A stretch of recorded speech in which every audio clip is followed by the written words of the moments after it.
मी आले गावाला. हे बघा गाव किती छान आहे बघा. सगळीकडं किती एवढं छान वाटतंय. हे माझ्या बहिणीचं घर आहे आणि हे बघा घराच्या पाठीमागं वातावरण कसं आहे. खूप छान. गावाला गेलं तर म्हणजे खूपच छान वाटतं. मला असं वाटतं गावाला सगळ्यांनाच खूप छान वाटतं आणि जे मुंबईकर आहे त्यांना तर गावाला जायचंच असतं. हे बघा असं पाणी तापवतात अंगणामध्ये तापवतात.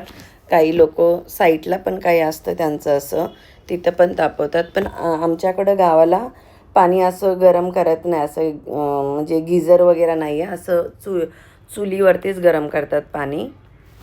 तर खूप छान आहे. ती मला कढीपत्ता द्यायला विसरली होती. तर हे बघा तिनं कढीपत्ता तोडून आणला आता. तर मी तिला बोलले मी आता हे कुठं भरू, कारण की माझी बॅग तर पूर्ण भरलेली आहे. तर ती बोलते थांब मी बॅग शोधते. तर ती गेली बॅग आणायला.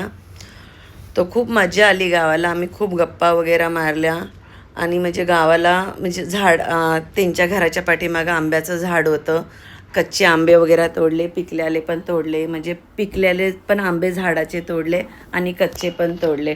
ते पण मी घेऊन चालले मुंबईला. मी त्याचा काही व्हिडिओ बनवला नाही त्यावेळेला. मी विसरलेले व्हिडिओ बनायला, कारण की एवढं एक्साइटमेंट होतं ना झाडाचं आंबं तोडायला. लहानपणाची आठवण येत होती. तर खूप मज्जा केली.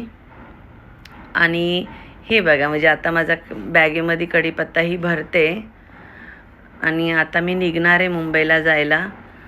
तो मुंबई तर काय खूप माझं गाव तर खूप जवळ आहे. तर मुंबईला जायला खूप जास्ती टाईम लागत नाही आहे. चला बाय बाय.